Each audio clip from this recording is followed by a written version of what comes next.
بسم اللہ الرحمن الرحیم۔ السلام علیکم ورحمۃ اللہ وبرکاتہ۔ میرے بھائی بزرگوں دوستو، اللہ آپ لوگوں کو خوش رکھے، سلامت رکھے۔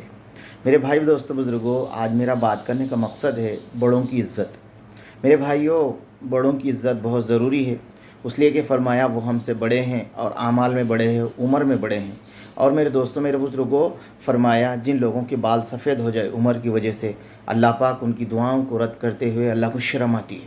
اب میرے دوستو بتاؤ، اللہ کو ان کے ہاتھ کو خالی لوٹاتے ہوئے شرم آتی ہے، اور فرمایا ہم بچے لوگ، فرمایا ان کے سامنے عمر میں چھوٹے، عقل میں چھوٹے، علم میں چھوٹے، تجربے میں چھوٹے، فرمایا دوستو اعمال میں چھوٹے۔ اب فرمایا ہم بڑوں سے اگر ہم بچوں کی طرح اگر ان کے ساتھ برتاؤ کریں تو میرے دوستو ہمارے اللہ کتنے ناراض ہوتے ہیں۔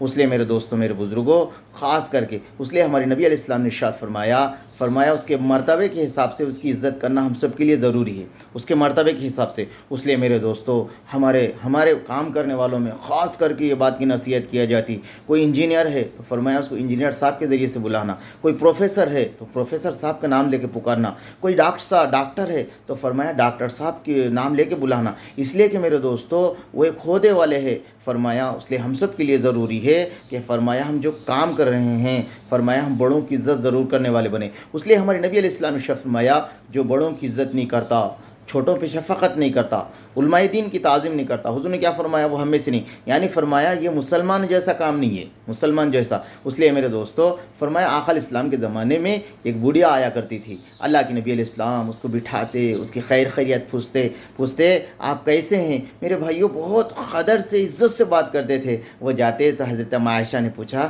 یا رسول اللہ، آپ اس کی بہت عزت کرتے ہیں، قدر کرتے ہیں، کون ہے؟ فرمایا اللہ کے نبی علیہ السلام، یہ حضرت خدیجہ کی زندگی میں آیا کرتی تھی۔ اب میرے دوستو بتاؤ کتنی بڑی بات ہے۔ حضرت عمر فاروق راستے سے جا رہے تھے، ایک بڑھیا نے عمر فاروق کو روک کے بات کیا۔ تو میرے دوستو جتنے صحابہ تھے ان لوگوں نے کہا، امیر المومنین، آپ اس بڑھیا کی بات ہم سب کو چھوڑ کر تنہائی کو اس کو سننے کے لیے کھڑے ہو گئے۔ پھر فرمایا بھائی یاد رکھو، یہ ایسی بڑھیا ہے، فرمایا اس کی آواز کو اللہ نے ساتوں آسمان پر سنا ہے۔ تو فرمایا کیا عمر زمین پر اس کی آواز نہیں سنتا؟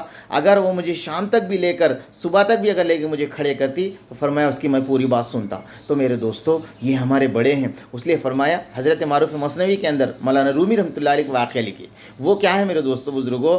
فرمایا ایک باپ اپنے بچوں کو لے کے میرے دوستو میلے میں نکلا۔ جب میلے میں پورا نکلا، خوب پبلک تھی، تو میرے دوستو بچہ اپنے ہاتھ سے چھوٹ گیا تو میرے دوستو صبح سے شام ہو گئی، وہ بچہ رونے لگا، میرے باپ کے لیے بلبلانے لگا۔ تو فرمایا شام کا وقت ہوا، باپ اس کو جب مل گیا، ملنے کے بعد میرے دوستو، میرے بزرگوں، پھر کیا ہو گیا؟ اپنے آنسو پوچھتے ہوئے اپنے باپ سے کہنے لگا، ابا جب سے میں نے آپ کا ہاتھ چھوڑا ہے، فرمایا میرا دن پورا رونے میں گزر گیا۔ باپ اس کے سر پہ ہاتھ پھیرتے ہوئے کہنے لگا، بیٹا جو بڑوں سے بچھڑ جاتا ہے اس کے پاس رونے کے علاوہ اس کے پاس کوئی چیز نہیں آتا۔ تو میرے دوستوں، میرے بزرگوں، بہت ضروری ہے، ہمارے بڑے ہمارے لیے ضروری ہے، اور ہمارے نبی نے فرمایا بڑوں کی ساتھ ہی تمہارے لیے برکت ہے۔ میرے دوستوں، اگر ہمارے ماں باپ بوڑھے ہو جائے، ہمارے استاد بوڑھے ہو جائے، یا ہمارے بڑے بھائی بوڑھے ہو جائے، یا ہمارے چاچا تایا بوڑھے ہو جائے، میرے دوستوں بزرگوں، فرمایا ان کی قدر قیمت، ان کی اہمیت، ان کی عزت، ان کی عظمت ہم سب کے دلوں میں رہنا چاہیے۔ میرے دوستوں، میرے بزرگوں، وہ ہم سے بڑے ہیں۔ اس لیے میرے دوستوں ایک مرتبہ ایسا ہو گیا، حیات الصحابہ کے اندر ہے، اللہ کے نبی علیہ السلام بیٹھے، پورے صحابہ بیٹھے، پھر فرمایا دوستوں ایک بوڑھے صحابی آئے، اللہ کے نبی صحابہ اکرام تھوڑا جگہ دینے کے لیے تھوڑا وہاں پر ہی بیٹھ گئے، جگہ نہیں دیے۔ اللہ کے نبی نے فرمایا جو ہمارے بڑوں کی عزت نہ کرے، ان کی قدر نہ کرے، وہ ہم میں سے نہیں ہے۔ تو میرے دوستوں، میرے بزرگوں، ہم سب کے لیے ضروری ہے ہمارے جو بڑے ہیں ان کی قدر کرنا سیکھے، ان کی خدمت کرنا سیکھے، ان کو سلام کرنا سیکھے، ان سے دعائیں لینا سیکھے، ان کے پاس بیٹھنا سیکھے، ان سے کچھ نہ کچھ میرے دوستوں، وہ بڑے ہیں، ان جانے کے بعد ہمیں پتہ چلتا کہ ہم بڑوں سے جو ہے نا، ہم جو کتنے محروم رہ گئے ان کی باتیں لینے سے۔ اس لیے ہمارے بڑوں نے کہا کہ فرمایا بوڑھوں کا مشورہ ہو، جوانوں کی محنت ہو۔ بوڑھوں کا مشورہ ضروری ہے میرے دوستوں، فرمایا ان کے مشورے اور جو ہے میرے دوستوں ان کے فیصلے سے، فرمایا ہماری تعمیر سے وہ گھر صحیح سلامت رہتا ہے۔ اللہ میرے کو، آپ کو، ہم سب کو دوستوں ہمارے بڑوں کی عزت کرنے کی توفیق دے۔